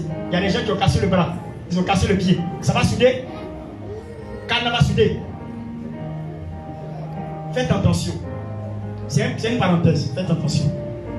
Alléluia. Pardon, s'il te plaît. Pardon. S'il te plaît. Allons-y. Ne vous conformez pas au siècle présent. Il dit quoi, non? Premièrement, ne vous conformez pas au siècle présent. Mais soyez transformés par le renouvellement de l'intelligence. Soyez transformés par le renouvellement de l'intelligence. Première des choses, ne vous conformez pas au siècle présent. C'est quel siècle? Siècle des réseaux sociaux, de TikTok, de YouTube, de Facebook. C'est ça. La Bible dit ne nous conformez pas à ça. Des bêtises. Les gens sont devenus méchants. Les arnaqueurs, les bouteurs. Les gens n'ont plus de pitié. Les gens s'exhibent. Les gens se promènent nus. Je disais quelque chose comme ça, il dit attends, est-ce qu'on est obligé d'aller à la plage avec caleçon? Moi je sais pas, je me demande quoi. Est-ce qu'on est obligé d'aller à la plage avec caleçon? Caleçon et soutien. Ou bien maillot de bain bien serré. Et puis ça rentre dans les fesses. Il sait pas. Attends, notre identité de chrétien là, c'est à quel côté on parle d'immoralité? L'immoralité là, c'est-à-dire qu'on parle de moralité là. Il ne sait pas à quel côté on parle. Parce que comme on est à la plage, donc c'est la nudité. On est obligé de faire la nudité. Tiens, moi, les hommes de Dieu, leurs femmes, ils vont se mettre caleçon avec soutien et puis ça ne dit rien. Pour eux, c'est normal. Mais ton identité, elle est quoi? Quelle image de la moralité? Pour eux, non, c'est plage. Plage, tout le monde se voit, on est nu. Il n'y a pas de problème. Non, on est chrétien. On transporte une identité. Et cette identité-là, on doit la défendre. Pourquoi? Parce que c'est ce qui montre l'image de notre Dieu. Mais pour nous, on se conforme au siècle présent. Parce qu'eux, ils sont la nudité. Non, nous aussi, on fait aussi. Non, on n'est pas la même chose. Si tu vas à la plage, il faut bien t'habiller, tu vas à la plage. Tu veux porter short, ça descend sur ton genou tranquille. Avec une petite chemise bien, un petit tricot. Tu ne peux pas partir à la plage. Ça ne va pas à la plage. Tu n'es pas à la plage. Je demande, tu n'es pas à la plage. Est-ce qu'on a besoin de s'exhiber pour présenter notre unité? Quel témoignage, dis-moi. Et les gens vont dire, ils se conforment au siècle présent. Ils disent non, ça ne fait rien. C'est plage. Tout le monde est comme ça. Moi, je ne suis pas monsieur tout le monde. Il y a une identité à défendre. L'identité de Christ. Paul dit. Lui, Paul, il se conforme à l'image de Christ. Paul, dans Hébreux chapitre, dans 1 Corinthiens 11. Soyez mes imitateurs, comme moi, Paul, je le suis pour Christ. Il se conforme à l'image de Christ. Il ressemble à Christ. Dans nous, on va aller s'asseoir. Un jour, je vois un groupe de personnes. J'ai passé quelque part dans un plein air. Je vois le pasteur avec ses amis, je ne sais pas amis, je ne sais pas quoi. Il y a des grosses pierres de 66. Il m'a vu, il est dérangé. Ça te dérange en quoi? Tu as décidé de t'exposer déjà. C'est pas moi qui as dérangé. Ma présence ne peut pas te déranger parce que tu es déjà exposé. Ils m'ont dit non, on ne défend pas les gloires. Mes amis, la Bible déclare que si toi tu as une occasion de chute, il est mieux qu'on attache ton cou à un gros caillou pour te mettre un trou. Parce que malheur à celui qui apporte le sandal. Le sandal peut venir, mais malheur à celui qui l'apporte. Tes chrétiens vont te trouver dans ma pierre 66 sur ta table. Vous regardez, tu les regardes, et tu regardes. Vous regardez, il regarde. Vous savez ce qui se passe dans votre esprit. Quelqu'un s'en fait embouteillage dans le couloir de l'hôtel, il croise le pasteur, ils sont dans le couloir. C'est pas on dit. Lui, il partait comme ça pour aller quelque part, il trouve pasteur. Ils sont dans le même coin. C'est-à-dire qu'ils sont arrêtés, chacun se regarde. Il regarde. Il sait que c'est pas femme là. Femme là, à la maison, il connaît femme du type là. Voilà maintenant, il se regarde. Lui aussi, il avait sa bonne petite. Les deux se regardent. Quelle moralité? Quel est le témoignage? Dites-moi. C'est ça, on dit ne pas se conformer au siècle présidentiel. Les bêtises comme ça. Je dois être acte de tout. De tout reproche. Quand moi, il doit te parler, et puis il te parle avec dureté, c'est que c'est exemple de tout. Là, quand il te parle, là, ça rentre. Mais on se trouve dans Bel Air ensemble. Moi, il te dit quoi? Tu prends le cœur. Moi aussi, ici, dans le coin de liqueur, on se croise. Ça me dit quoi? C'est ça. Gardons notre identité. Parce que le temps est mauvais. Ne vous conformez pas au siècle présent. Mais quoi? Mais soyez transformés par le renouvellement de l'intelligence. La transformation de l'intelligence. L'intelligence doit être renouvelée. Comment Dieu doit transformer notre intelligence? Ça veut dire que quand il y a quelque chose que tu dois faire, tu dois apprendre à réfléchir, à demander de la vie de Dieu. C'est là que viennent les orientations. Tu vois ouais, ton pasteur, ou bien tu pries le Seigneur, Dieu te donne un songe. Et Dieu te permet d'interpréter le songe. Et puis Dieu te parle clairement. L'interprétation, il dit voici ça qui est là. C'est à ça que tu dois t'atteindre. Et c'est ça que tu dois avoir une orientation de prière. C'est en fonction de ça que tu vas travailler. C'est comme ça que tu travailles. Quand on dit le renouvellement de l'intelligence, ça veut dire que tu dois avoir l'esprit ouvert pour attendre que Dieu te parle, que Dieu te permette de réfléchir, d'avoir l'esprit ouvert. Mais dites-moi, il n'y en a pas? Les gens sont prêts, rapidement, il a vu naître la émotion. Dieu n'est pas dans les émotions. Hein. Je vais vous dire quelque chose. Il y a passé un message dans le temps, il y a longtemps. Hein. J'ai dit dans mon message, Dieu n'est pas sentimental. Dieu n'est pas sentimental. Dieu a des sentiments, mais il n'est pas sentimental. Sinon le paralytique qui est né là, et puis son pied est gâté là, Dieu ne va pas permettre ça. Parce que Dieu n'est pas dans les émotions. Dieu est dans les sentiments. Et les sentiments, c'est l'amour que Dieu manifeste. Pour l'amour de Dieu, il peut te laisser mourir. Pour l'amour de Dieu, il peut te laisser mourir. Tu ne vas pas comprendre. Tu vas trouver que Dieu est méchant. Ce n'est pas la méchanceté. C'est l'amour manifesté. gens qui sont sur la terre, et toi-même tu as pitié d'eux, et puis Dieu dit qu'il faut les laisser. Lui, là, il faut les laisser. Un jour est passé devant le feu de complexe. Il y a un paralytique qui fait des roulettes. Il a inclus les roulettes et puis il roule dessus. Ses pieds là sont gâtés. Il dit Seigneur, il n'a pas d'avenir. Regarde. Il n'a même pas d'avenir. J'ai eu mal. Maintenant le Seigneur me dit, est-ce que tu as plus amour que moi? Toi et moi là, tu as plus amour que moi? C'est de mon amour qu'elle est laissée comme ça. Lui là, tu connais son cœur. Il m'a dit, lui là, tu connais son cœur. Tu ne connais pas ça comme ça. C'est par mon amour que j'ai coupé ses pieds pour qu'il soit humble. J'ai gâté ses pieds pour qu'il soit humble, pour qu'il vive l'humilité. Si elle lui donnait les pieds, tu allais voir. Il s'est quitté la souhait, il dit Seigneur merci, tu m'as enseigné. Par moment on a pitié des personnes, mais Dieu dit ne les touche pas. Il y a des moments même j'ai de l'argent, je vais donner à quelqu'un, le ciel dit ne donne pas celle-là. Ne la donne pas. Ne donne pas celle-là, ne lui donne pas l'argent. Laisse. Elle doit se contenter de ça. C'est dans son amour, il me dit il n'est pas donné. Dieu est si méchant? Non. Dieu est un Dieu de principe. Vous voyez? On est beaucoup dans les émotions. Souvent les émotions font que ça trahit. On fait de mauvais choix. On est tellement émotionné. Par moments, nos émotions nous trahissent. Et on fait de mauvais choix encore. Tellement que la pitié. Il y a des gens qui ont hébergé des gens. Ils avaient tellement pitié. Oh, c'est la personne là qui va le tuer. Pitié. Tellement qu'elle a pitié de la personne, elle a hébergé. La personne est venue prendre son mari. Dieu n'est pas d'émotion. Il n'est pas d'émotion. Il faut demander à Dieu. Lui, il a fait rentrer dans ma maison.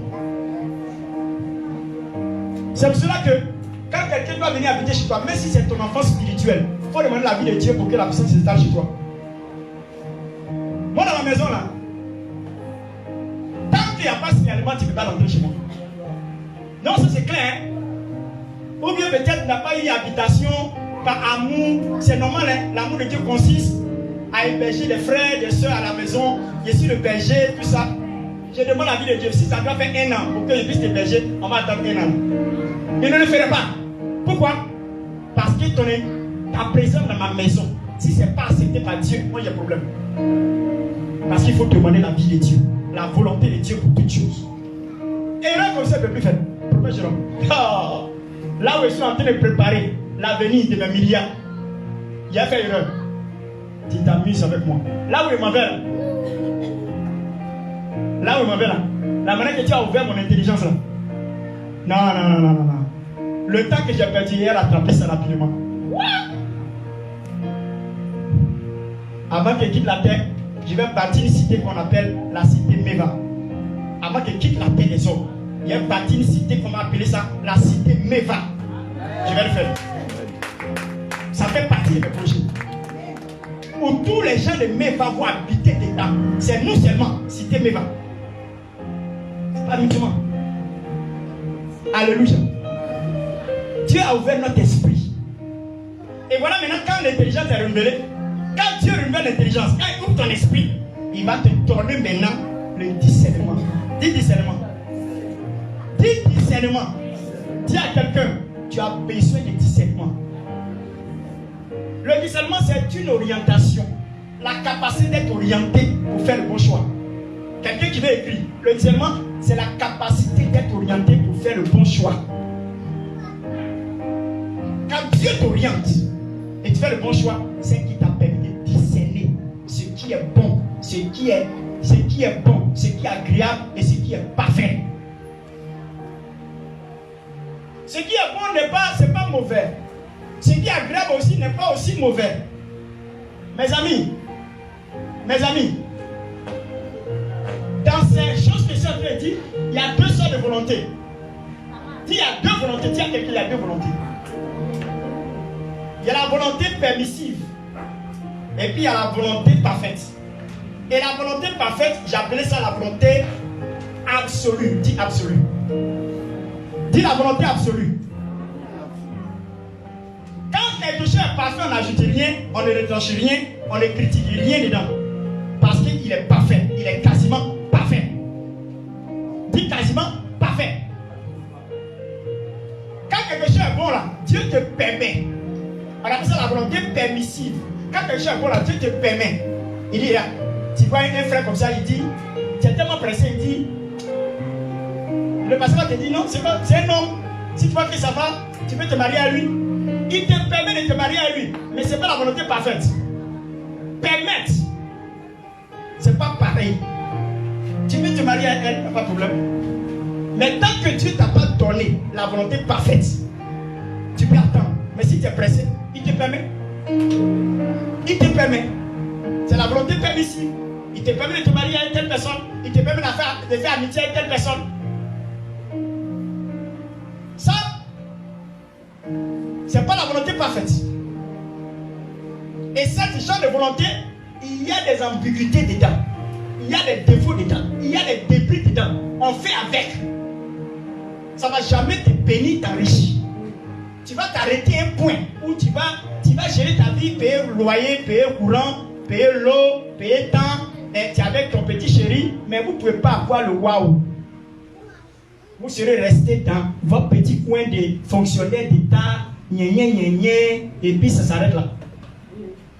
Et puis vous frappez dedans bien. Vous frappez dedans bien. Ce n'est pas parfait. Donc par moment on peut enfler ton œil. Ça c'est permissible. C'est permissible.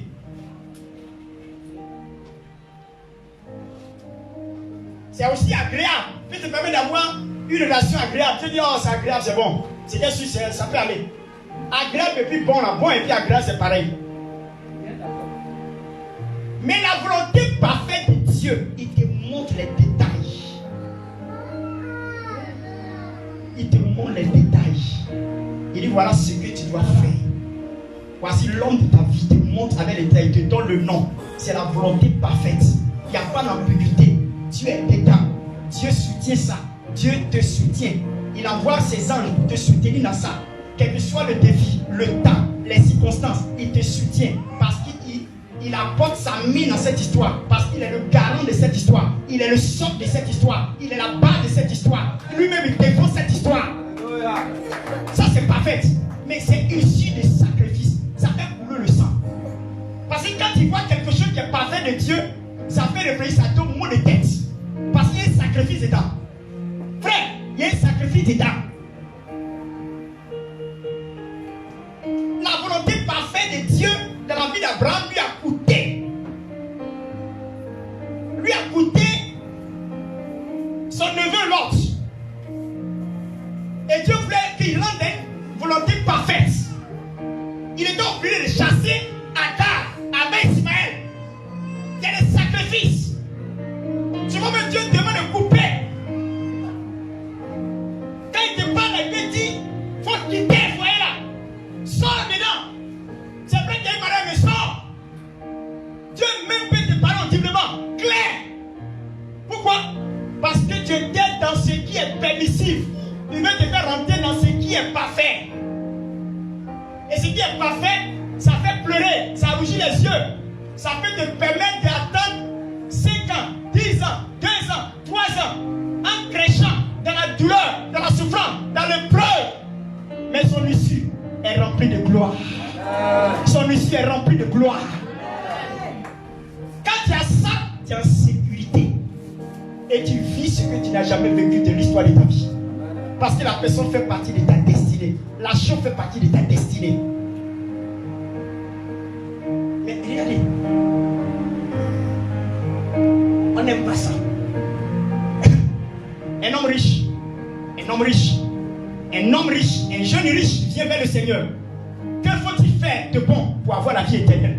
Il dit, et sur les bons, Dieu, si tu veux avoir la vie, observe les commandements. Honore ton père et ta mère. Tu ne t'obéiras point. Tu ne feras pas de faux témoignages. Tu ne commettras pas d'adultère. Aime ton prochain comme toi-même. Le jeune homme se lève et dit, j'ai tout observé depuis ma jeunesse. Il va poser la question au Seigneur, qu'est-ce qui me laisse encore? Jésus va lui dire maintenant, comme tu as parlé de bon là, c'est permissif. Il y a te parler de ce qui est parfait. Si tu veux être parfait,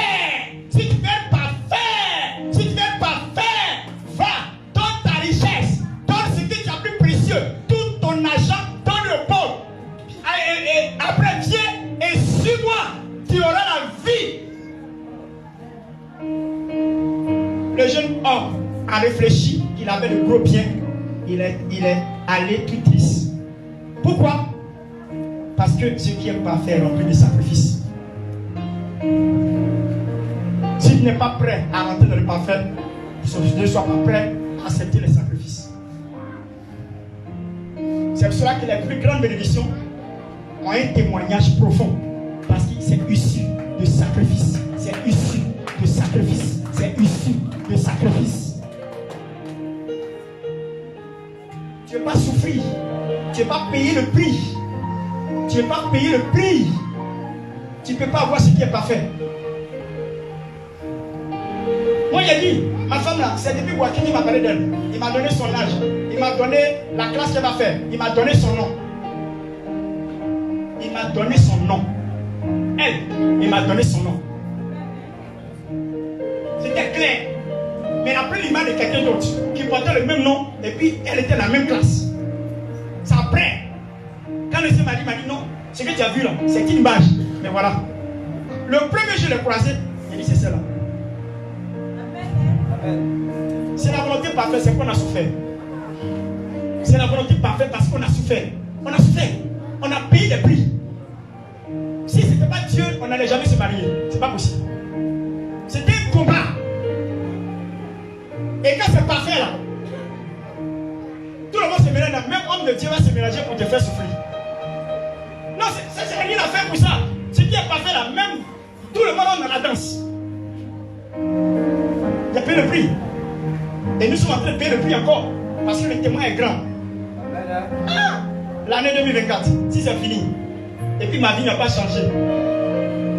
Pas spirituellement, hein. Physiquement, ma vie n'a pas changé. Le décor, le dehors n'a pas changé. C'est que c'est pas Dieu qui m'a essayé.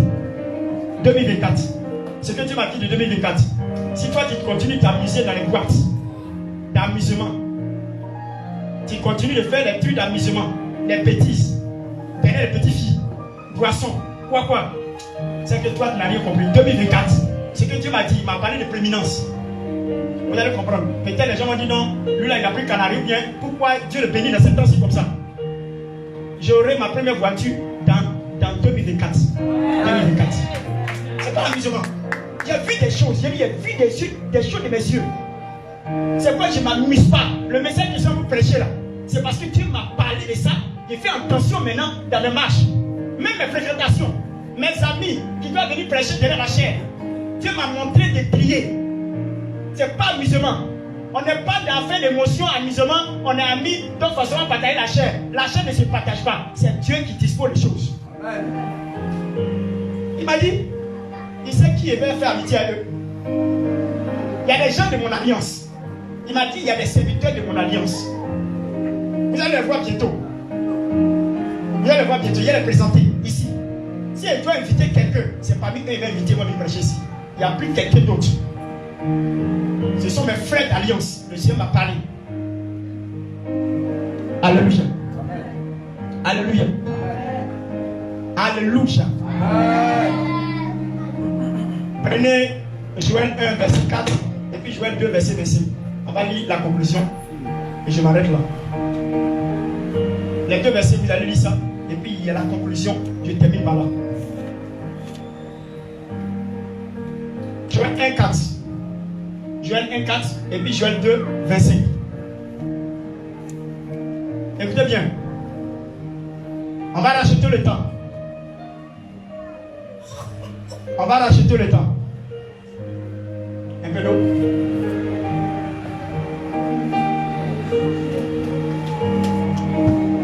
Est-ce que ça vous fait du bien? L'esprit des gens sont ouverts. Pour les personnes fonctionnaires, commencez à vous préparer. Déjà, à acheter votre terrain. Vous allez commencer à préparer votre maison. Tous ceux qui sont fonctionnaires ici, mettez l'argent de côté. Il faudrait que jusqu'à, on va dire 2025-2026, vous avez votre maison. Le diacre, mon fils Aka, tous les fonctionnaires ici, ceux qui travaillent. Il faudrait que jusqu'en 2025, 2026, 2026, vous ayez un terrain et que vous êtes en train de mettre la fondation. Vous devez habiter dans votre propre maison. Ça, c'est pas discutable. Pour quelqu'un qui a l'esprit qui discerne, doit savoir que il y a un temps pour toutes choses. Allons-y. Joël 1, 4. Et puis Joël 2, 24. Il va bien. Verset comme moi ici. Joël 1, 4. Et puis Joël 2, 25. Allons-y. Écoutez bien. Hein? Joël 1, verset 4. Ce qu'a laissé le Gaza. Il dit quoi? Ce qu'a laissé le Gaza. Ce qu'a laissé le Gaza. La sauterelle. La sauterelle. L'a dévoré. L'a dévoré. Ce qu'a laissé la sauterelle. Ce qu'a laissé la sauterelle. Le gélec l'a dévoré. Le gélec a dévoré. Ce qu'a laissé le gélec. Le gélec. Le asile l'a dévoré. Le asile a dévoré. C'est-à-dire quand l'autre laisse, l'autre vient il bouffe. L'autre vient il bouffe. C'est-à-dire que toutes les choses là, les récoltes et tout, il y a toujours quelqu'un qui vient dévorer, détruire ça. Écoutez bien. Joël 2, verset 5. C'est 5 maintenant. Je vous remplacerai les années qu'ont dévoré la sauterelle. Il dit, je vous remplacerai les années dont on dévorait la sauterelle. Le gélec. Le gélec. Le asile. Le asile. Et le Gaza. Et le Gaza. Ma grande armée que j'avais envoyée contre vous. Alléluia. Amen. Dis à quelqu'un. Dis à quelqu'un. Dieu va remplacer les années que le diable a volées. Dis à quelqu'un. Dieu va remplacer tes années que le diable a volées, a confisquées. Tes années où tu devais faire tes enfants là, Dieu va le racheter cette année. Dieu n'est pas menteur. Cette année, tu vas racheter tes années que tu as perdues. À quelle période tu as perdu quelque chose? Il dit, il va remplacer. Dis à quelqu'un, Dieu va remplacer. Dis à quelqu'un à côté de toi, dis, Dieu va remplacer. Dieu va remplacer. Tu pleures, ne pleure plus. Dieu est sur le point de remplacer. Dieu est sur le point de remplacer. Alléluia. Dieu est sur le point de remplacer. Dieu est sur le point de remplacer. Dis à quelqu'un, Dieu est sur le point de remplacer. 2024, c'est un remplacement de tout ce qui est perdu. 2024. Non. J'ai dit, il y a push sur 2024. Voyez, c'est ce qu'il y a vu. Là, restez tranquille. T'es en train de rester tranquille. Il a construit un temple. Dit, ils vont dire l'homme là, on dirait qu'il fait médicament. Climatisé. Dieu doit dormir dans un temple climatisé. Avec matelas climatisé. C'est pas dans location. Dieu ne doit pas dormir dans location. Dieu doit dormir dans sa propre maison. Climatisé. Avec des bureaux. Le temple sera en marbre. C'est pas musulman. On va prendre les pierres précieuses pour faire. Sur la terre ici, là, on doit montrer aux gens que l'or et l'argent appartiennent à notre Dieu. C'est pas musulman. Alléluia. Alléluia. Voilà ce que la conclusion dit. 1 Chronique 12, 2. 1 Chronique 12, verset 32. Tiens. 1 Chronique 12, verset 32. Vas-y. C'est la conclusion. Vous allez voir que ce qui a permis au fils d'Isaac a réussi dans la vie parce qu'il savait discerner les choses dans 20 années, 30 années, 40 années avant. C'est-à-dire qu'ils ont la projection de l'avenir. Quand tu as la projection de l'avenir, tu en avances sur le temps. Tu sais que dans 10 ans, voilà ce qui va se passer. Et tu te prépares en conséquence pour ces 10 années. Dans cette église, nous allons voir des projections comme ça. 5 ans, voilà ce que Dieu va faire. 10 ans, voilà ce que Dieu va faire. Et on se prépare en fonction de ce que Dieu présente. Et on en avance sur notre temps. Alors 1 Chronique chapitre 12, verset 32. Des fils d'Isaac, les fils d'Isaac, ayant l'intelligence des temps. Dis intelligence des temps. Intelligence des temps. Ils savaient qu'est-ce qui était au temps de faire. Chaque chose à son temps. Et ils avaient le discernement. Pour dire, 2024, voilà ce que tu veux faire. Voilà. Ils savent discerner chaque année ce que Dieu veut faire. Le discernement du temps. Allons-y. Écoutez bien ce qu'on dit. L'intelligence du temps pour savoir ce que devait faire Israël. Ce que devait faire Israël. 200 chefs. Hein? 200 chefs. Reprends la partie. Des fils d'Isaac, ayant l'intelligence des temps pour savoir ce que devait faire Israël. Israël. 200 chefs et tous leurs frères sous leurs ordres. Alléluia. Amen. Alléluia. Alléluia.